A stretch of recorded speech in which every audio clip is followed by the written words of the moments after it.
السلام عليكم ورحمة الله وبركاته.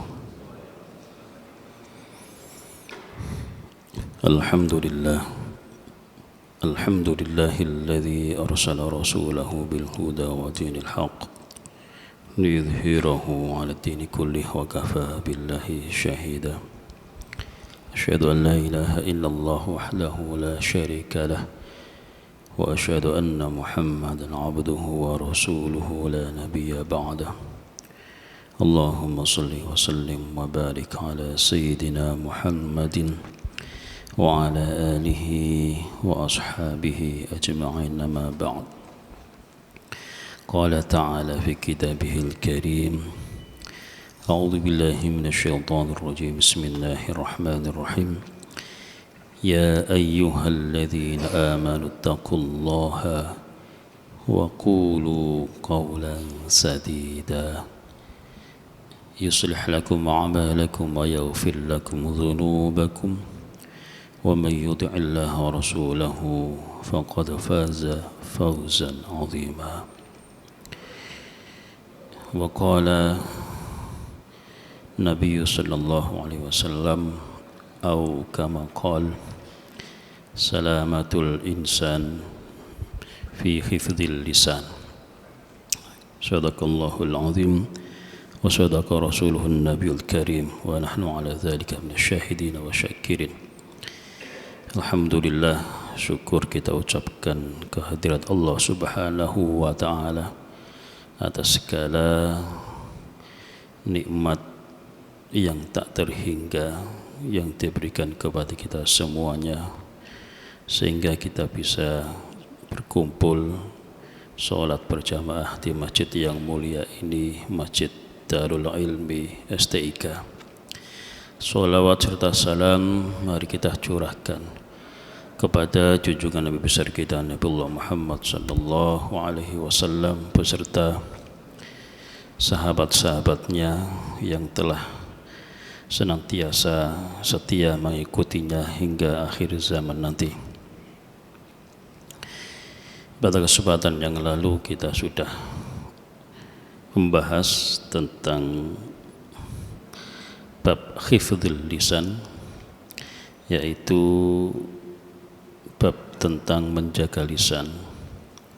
Beruntung bagi siapa saja orang yang mampu menguasai lisannya.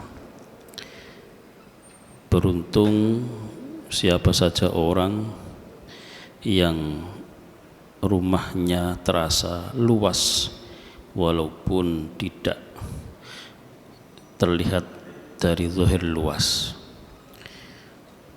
Beruntung bagi siapa saja yang mau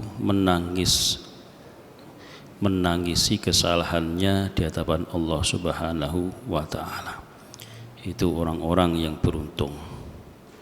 Di dalam hadis, tuba liman malaka lisanahu wa wasa'a baituhu wa baka ala khati'atihi. Beruntung siapa yang mampu menjaga lisannya dan rumahnya terasa luas, serta orang yang mau menangisi kesalahannya, artinya memohon ampun kepada Allah Ta'ala di waktu orang-orang pada asik tidur, yaitu bangun di tengah malam. Maka orang-orang tersebut pasti mendapatkan kemuliaan oleh Allah Subhanahu wa Ta'ala. Waruwi an Anas ibn Malik radhiyallahu anhu anna Luqman al-Hakim dakhala ala Dawud an-Nabiy sallallahu alaihi wasallam wa kana Dawud yasrudu ad-dar'a. Diceritakan dari Imam Anas bin Malik, Luqman al-Hakim pernah mendatangi Nabi Dawud alaihi salam, dan saat itu Nabi Dawud sedang membuat baju perang. Luqman Al-Hakim terheran-heran dengan apa yang dikerjakan oleh Nabi Dawud. Fa'arada yas'alahu an dzalika famana'a famana'athu hikmatuhu. Luqman Al-Hakim hendak bertanya kepada Nabi Daud ketika sedang mengerjakan baju perang itu, tapi atas hikmah, ilmu hikmah yang Allah kasihkan kepada Luqman Al-Hakim, maka Luqman Hakim akhirnya diem, nggak mau banyak tanya. Ternyata ini juga termasuk adab, bahwa ketika kita bertamu kepada di rumah teman kita atau saudara kita dan sebagainya, ketika tuan rumahnya lagi sibuk, nah, ternyata kita nggak boleh banyak ngomong atau banyak tanya ini apa dan sebagainya. Nah, setelah selesai urusannya, Nabi Daud setelah membuat baju perang itu, barulah Luqman Al-Hakim berkata, faqala Luqman asumtu hukmun wa qalilun fa'iluhu. Diam itu merupakan hikmah, wa qalilun fa'iluhu, tetapi yang melakukan pekerjaan diem menjaga lisannya itu qalil, sedikit sekali yang menjaganya. Nabi Daud berkata, ni'mat dar'u lil harbi, baju perang ini itu sebaik-baik baju yang aku bikin. Wa ni'ma amiluhu, dan pembuatnya pun orang baik. Maka Luqman Hakim menimpali dengan kata-kata tadi, diam itu adalah merupakan anugerah atau hikmah, tetapi yang mampu untuk diam itu orangnya hanya sedikit sekali. Diceritakan kemarin ada ulama yang sangat-sangat pendiam sekali, sampai didengarkan berita bahwa Sayyidina Husain dibunuh, kemudian dikasih berita itu, dikiranya kemudian kaget dan marah, tetapi hanya diam dan justru berdoa kepada Allah Ta'ala. Maka ada di antara kita ini di daerah Pandeglang itu ada pesantren yang tirakatan, jadi pesantrennya khusus itu untuk tirakatan. Nah, salah satu tirakatnya itu ketika santrinya masuk itu puasanya adalah puasa bisu selama 40 hari.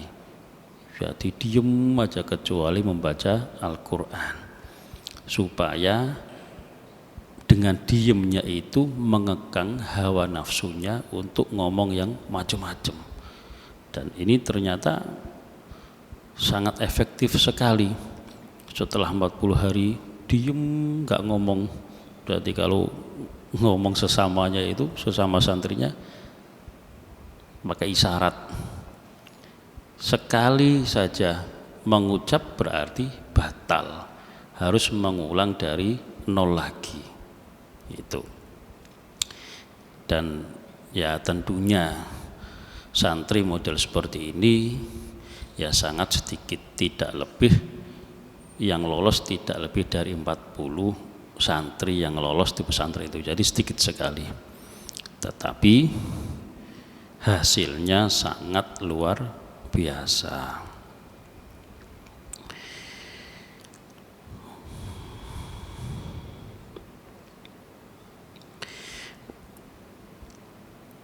yamutul fata min athratin bilisanihi.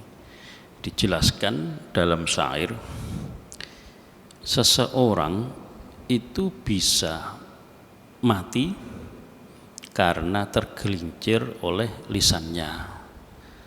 Sering kita mendengarkan berita atau mungkin menyaksikan gara-gara lisan tantang menantang dan sebagainya. Apalagi sekarang sudah canggih, lisannya sudah ada di jari, yaitu mengetik komen-komen. Kemudian orang biasa, orang yang tidak berpendidikan bisa mengomen kiai-kiai sepuh dan sebagainya. Lah ini kalau menurut syair ini, yamutul fata min athratin bilisanihi. Seseorang itu bisa mati karena tergelincir oleh omongannya sendiri. Walaysa yamutul mar'u min athratir rajuli. Seseorang sebaliknya, seseorang itu tidak mati oleh sebab kakinya tergelincir, paling ya patah, paling mentok. Tapi kalau omongan yang keluar dari lisannya sembarangan, jari-jarinya ngetik komentar yang tidak karuan, bisa menyebabkan permusuhan. Maka al-ilmu zainun was-sukutu salamatun.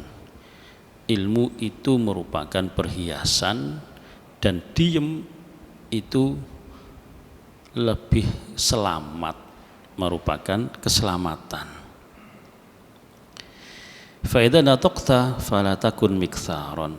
Kalau engkau berkata-kata, maka jangan banyak omong, ya, secukupnya.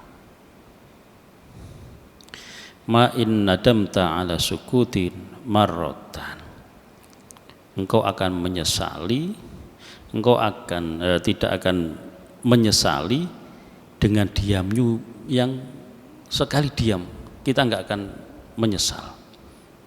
Orang lain berkata apa, orang lain pada komentar, kita tahan komentar kita, enggak akan menyesal. Tapi sebaliknya, falaqad nadamta alal kalami miraron. Kalau kita banyak omong, suatu saat nanti akan menyesali omongannya. Nah, baru-baru ini kita menyaksikan omongannya besar nggak karu-karuan yang viral itu, yang kakek-kakek ngomongnya besar nggak karu-karuan, ternyata ujung-ujungnya minta maaf. Sudah nggak karu-karuan, ujung-ujungnya minta maaf. Nah, ini ternyata kita disadarkan oleh kitab Tanbihul Ghafilin ini betapa pentingnya dalam menjaga lisan kita. Wa qala ba'dul hukama fi sumti sab'atu alafin khairun. Di dalam menjaga lisan, diam menjaga lisan itu ada 7.000 kebaikan yang ada di dalamnya. Tetapi disimpulkan dengan 7 hal saja. Yang pertama adalah an-sumta ibadatun min ghairi ainain. Bahwa diamnya bibir kita, mulut kita, lisan kita tahan, jari-jari kita tahan untuk komentar yang negatif, ternyata itu juga merupakan ibadah min ghairi inain, ibadah yang tanpa lelah. Nah, coba kita diem aja, kan nggak ada lelahnya. Kalau sholat kita masih ada gerakannya, lain kalau diem kita tanpa lelah. Yang kedua, wasaniyatu zinatun min ghairi khaliyin. Diam itu merupakan perhiasan tanpa ada permatanya. Dinamakan perhiasan ya Karena orang yang alim biasanya itu orang yang banyak ilmunya, biasanya omongannya sedikit, kecuali hanya untuk mengajarkan ilmunya. Ya, coba paribasa tong kosong nyaring bunyinya. Jadi orang yang banyak ngomong itu ngalur ngidul, nah udah pasti ilmunya kosong, udah terbukti. Wassalitsatu haibatun min ghairi sultanin. Diam itu akan menyebabkan seseorang menjadi wibawa tanpa mempunyai kekuasaan. Seorang yang hebat, seorang jenderal yang banyak diam, wah itu biasanya disegani oleh anak buahnya biasanya.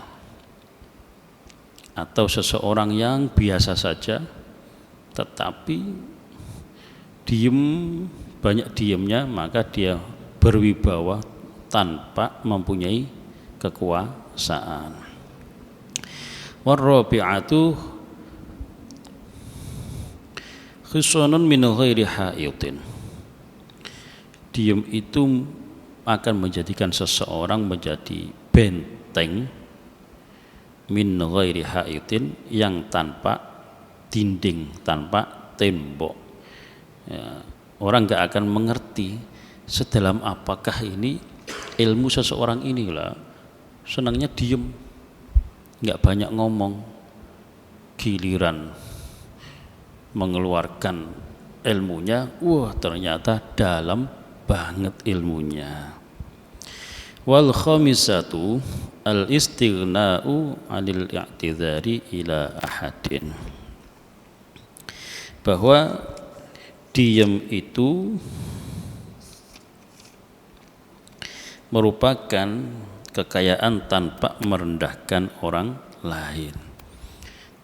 Orang dimaki-maki diam, ternyata itu juga merupakan kekayaan tanpa merendahkan orang lain. Orang walaupun dia marah tapi diam, sehingga tidak keluar kata-kata yang kasar dari mulutnya. Nah ini al-istighna'u 'anil i'tidhar ila ahadin. Diam itu merupakan kekayaan untuk menjaga, meremehkan orang lain. Wasadisatu, yang keenam, rohatun al-kiramil katibin. Malaikat pencatat amal kebaikan istirahat. Lalu diem, apa yang diomongkan, akhirnya malaikatnya istirahat. Itu kata kitab ini. Wasabi'atu, dan yang ketujuh adalah sitrun liuyubihi, menutup aib-aibnya. Asumtu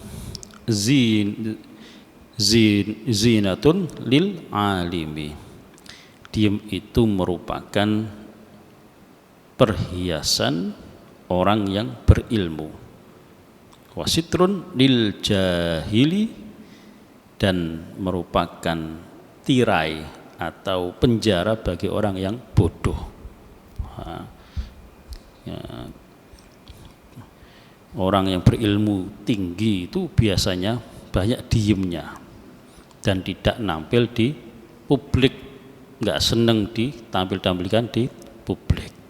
Nah, coba kita ke kiai-kiai khos, ke kiai-kiai yang di penjuru-penjuru desa, itu ternyata ilmunya luar biasa, alim sekali, tapi tidak mau dipublikasikan. Kita punya teman itu malah kerjaannya hanya tukang becak, tapi kedalaman spiritualnya jauh melebihi orang yang kelihatan di TV, di YouTube seolah-olah spiritual banget, tetapi ya sekecil itu spiritualnya. Ketika kita tanya bab apapun dijawab. Lah ini tukang becak. Ternyata kita saksikan sholat malamnya nggak pernah ketinggalan. Ibadahnya, zikirnya nggak pernah ketinggalan. Wah, ini kelas tukang becak sampai gini. Ilmunya dalam sekali. Wa qala ba'dul hukama, inna jasad bani Adam thalathatu ajza'in fajuz'un minhu qalbuhu.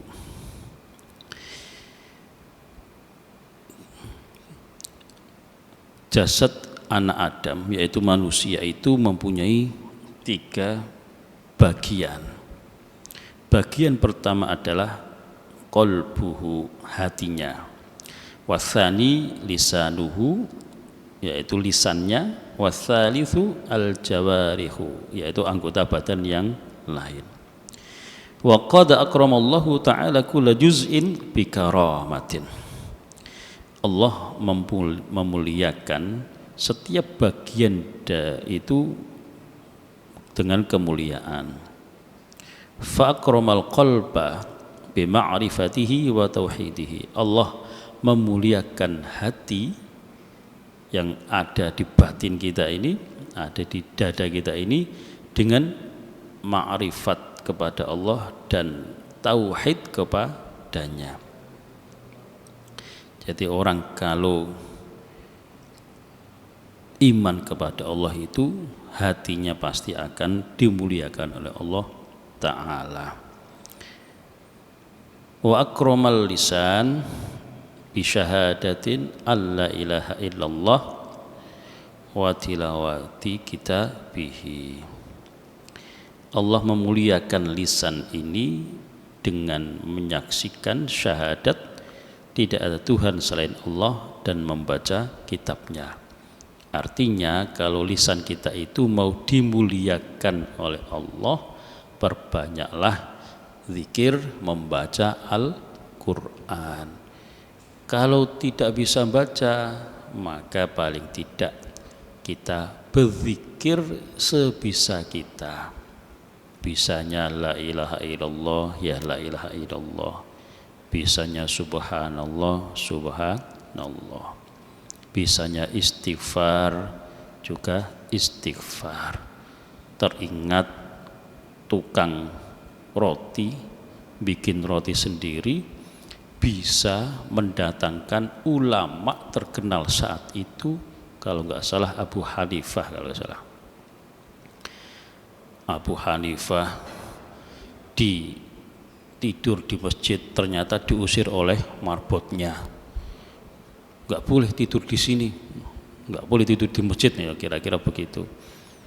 Kemudian pergi, yang buka rumah saat itu adalah tukang roti yang lagi membikin roti. Sambil membikin roti membaca istighfar, astaghfirullahaladzim, terus menerus. Lah ditanya oleh Imam Abu Hanifah, kamu kok setiap membikin roti ini kok membaca istighfar? Apa yang kamu hajatkan? Aku berdoa kepada Allah dengan istighfar ini, kepingin ketemu ulama besar terkenal namanya Imam Abu Hanifah. Loh, kaget Imam Abu Hanifah. Kemudian ngomong, saya ini Imam Abu Hanifah. Nah, coba tuh, dengan istighfarnya tukang roti bisa menggeret Imam Abu Hanifah yang terkenal sampai saat ini, Imam 4 mazhab itu, salah satu Imam 4 mazhab, bisa datang ke orang kecil tukang roti dengan zikirnya istighfar. Ini sangat luar biasa. Maka Allah memuliakan lisan ini dengan berzikir kepadanya dan membaca Al-Quran. Wa akramal jawariha bis salati was-shaumi wa sairit taati. Allah akan memuliakan anggota tubuh yang lain ini dengan ibadah sholat, puasa, dan ibadah, seluruh ibadah yang intinya taat kepada Allah Ta'ala. Ma yalfidhu min qaulin illa ladaihi raqibun atid. Apa yang keluar dari lisan ini, maka ketahuilah bahwa kita tidak akan pernah aman, karena dua malaikat yang ditugaskan Allah, Raqib dan Atid, senantiasa mencatat amal ibadah kita. Mudah-mudahan kita bisa menjaga lisan ini dengan sebaik-baiknya, dan insya Allah kalau kita sudah menjaganya, pasti Allah akan memuliakan kita ini. Kurang lebih saya minta maaf. Subhanakallahumma wa bihamdika asyhadu an la ilaha illa anta astaghfiruka wa atubu ilaik. Assalamualaikum warahmatullahi wabarakatuh.